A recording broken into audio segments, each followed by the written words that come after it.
बातमी मुंबई विमानतळासंदर्भातली आहे। मुंबई विमानतळाच्या T1 पुनर्विकासाच्या पार्श्वभूमीवर मोठा निर्णय आता उड्डाणांच्या संदर्भात घेण्यात आलेला आहे। T1B च्या उत्तर विभागाचं पाडकाम 15 जानेवारी 2027 पासून सुरू होतंय आणि त्याआधी विमान वाहतुकीची टप्प्याटप्प्यानं पुनर्रचना केली जाणार आहे। तर या बदलामुळे मुंबई विमानतळावरील क्षमता वाढवण्यास आणि T1 पुनर्विकासासाठी जागा उपलब्ध होण्यास मदत होणार आहे। मात्र आंतरराष्ट्रीय उड्डाणं नवी मुंबईकडे हलवण्यावर काही विमान कंपन्यांचा आक्षेप येण्याची सुद्धा शक्यता आहे आणि त्यामुळे नेमके कोणते बदल उड्डाणामध्ये करण्यात आलेले आहेत पाहूयात ग्राफिक्सच्या माध्यमातून।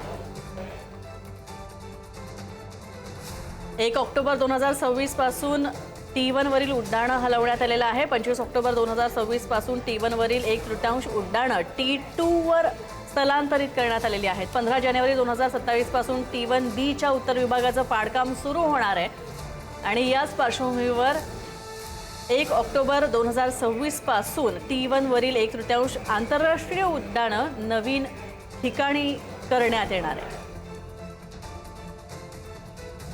संदीप राजगोळकर आमचे प्रतिनिधी आमच्यासोबत आहेत। संदीप, काय अपडेट्स या संदर्भात?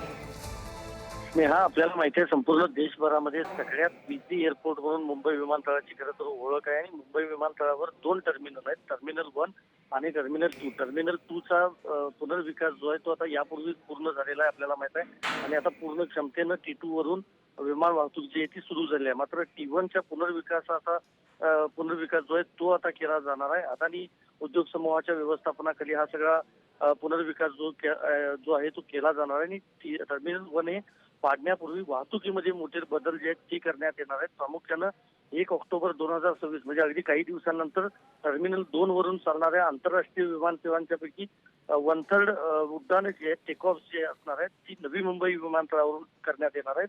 त्याचबरोबर 25 ऑक्टोबर 2026 पासून टर्मिनल 1 वरनं सुरू असणाऱ्या 1/3 उड्डाणं जी आहेत ती देखील टर्मिनल 2 ला हलवण्यात येणार आहेत आणि पाडकाम जे आहे मुख्य टर्मिनल 1 च्या इमारतीचं ते 15 जानेवारी 2027 म्हणजे नव्या वर्षात सुरू होणार आहे। मात्र महत्वाचं हेच आहे की सध्या नवी मुंबई एअरपोर्ट हे पूर्ण क्षमतेनं सुरू झालेलं असलं तरी आंतरराष्ट्रीय उड्डाणं जे आहेत ती मुंबई विमानतळावरून सुरू होती। त्यामुळे ज्यावेळेला T1चं काम सुरू होईल त्यावेळेला काही उड्डाणं जे आहेत आंतरराष्ट्रीय ती नवी मुंबई विमानतळावरून सुरू होण्याची शक्यता आहे। मात्र काही विमान कंपन्या याला आक्षेप देखील घेण्याची शक्यता आहे, कारण मुंबई आणि नवी मुंबई मोठा फरक आहे दोन्ही विमानतळामध्ये। जरी नवी मुंबईची क्षमता जास्त असली तरी प्रवाशांना जी पसंती जी आहे ती मुंबई विमानतळालाच पाहायला मिळते, कारण लांबचा पल्ला आहे, प्रवास वाढतो प्रवाशांचा आणि त्यामुळेच काही विमान कंपन्या याबाबत आक्षेप जो आहे तो देखील घेण्याची शक्यता आहे। मात्र अदानी उद्योग समूहामार्फत आता हे सगळं जे पुनर्विकासाचं काम आहे हे आता लवकरच सुरू केलं जाणार आहे